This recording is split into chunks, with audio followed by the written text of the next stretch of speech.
this other area that I mentioned where the crack had been opened up slightly and was seeping resin with during the heat treatment, I'm cleaning that out, and I've noticed this is where I drilled out 2 knots and plugged with yew dust and epoxy. Now you'd think at 200 degrees C that yew dust and epoxy would have degraded, but I'm pleased to note it was absolutely rock solid, hard as nails. I had great difficulty sort of scribing across it with my magic spike, but I've cleaned it out now, and I'll do the walnut and super glue. But really it's cosmetic as much as anything else, but when it's finished and all polished up, it will probably look quite nice. That's one advantage of the wood dust and super glue thing. You can work it down pretty quick. I've given that a quick clean up just to show you how it'll look. That's it looks quite pretty. Makes the artwood look quite nice.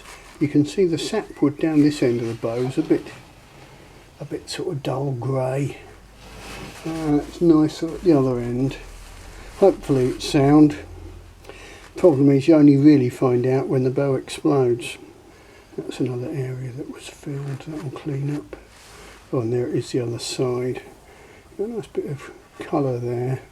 I'm not sure if that's just in the wood or just where the steaming leached out some of the red colour. But overall you can start to see I'm cleaning it up. It's going to look quite pretty eventually. But it's certainly looking like a bow now.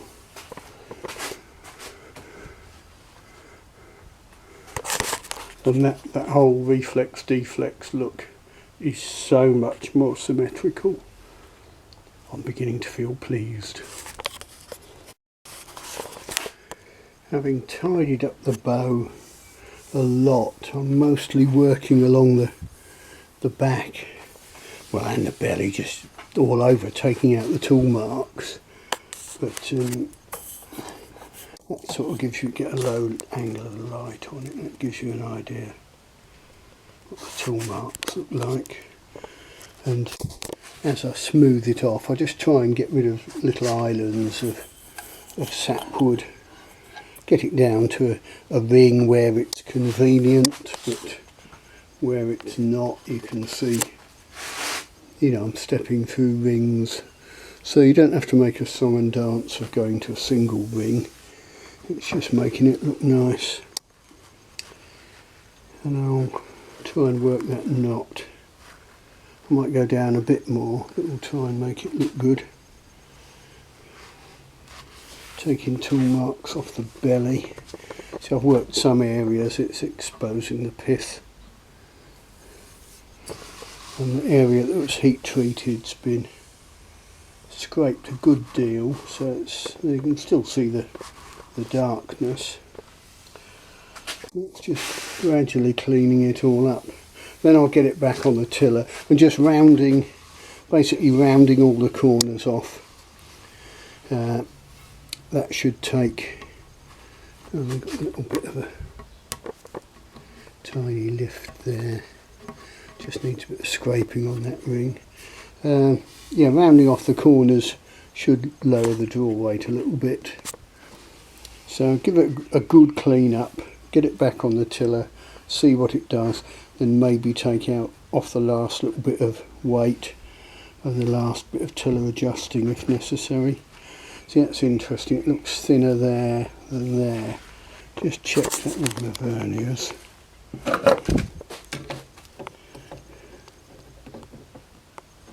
So if I nip my verniers up on there,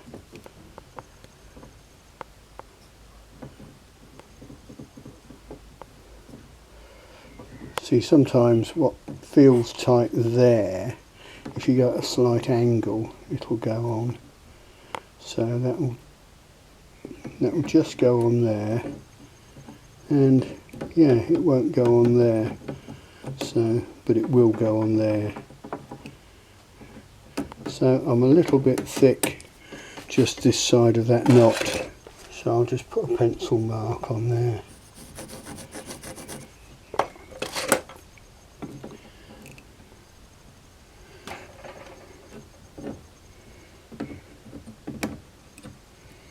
Yeah, I don't mind it being a little bit thicker at the actual knot, but you can see there's probably an inch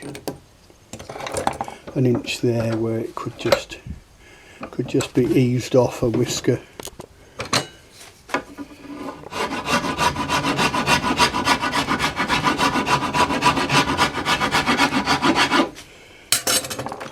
Couple of strokes with the rasp. There you go, and that goes on. And that's just butting up to the knot now. So it's just the, you know, little bits of fiddling and fettling. Doesn't do any harm, but it all helps just give me a little bit more draw length, ease off the draw weight, and so that the finishing isn't just making it look pretty. It's, you know, as you're working along it, you're taking out tool marks, you're feeling it, you're looking at it, you're rounding the corners, you're looking for thick spots, you're letting your eye and hand do that bit of extra work. And when is a bow finished? I don't know. Is it ever finished? That's the question.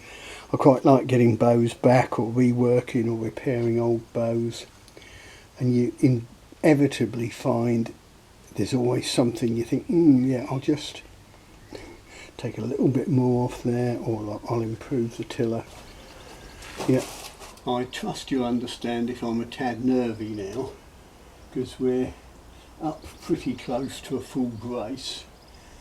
I've rounded off the corners, narrowed the tips substantially, cleaned up the back, a lot of scraping, a lot of detail work.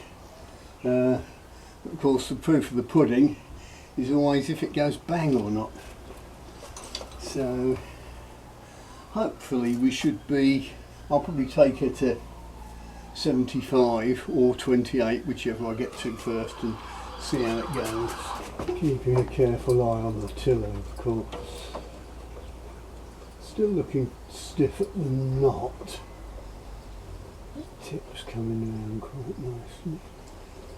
So let's do some exercise.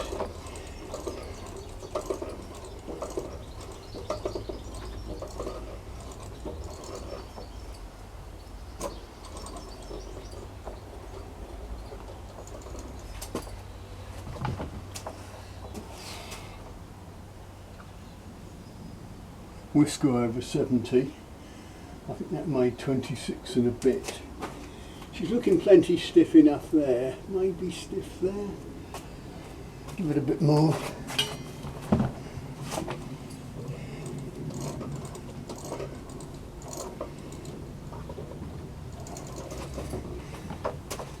Yeah, pretty close to 28 there. I think I'll review that. I'm feeling quite confident. Yeah, 75 at 28, which is, that'll probably do me. Shoot it a bit, and then, you know, I can draw it a bit longer if I need. But I think we're, you know, we're pretty good. I'm pleased with that. I'll tart it up a bit more and do some pictures when it's really nicely finished and put them on the blog. And I want to get a before and after of the unworked stave against the finished bow.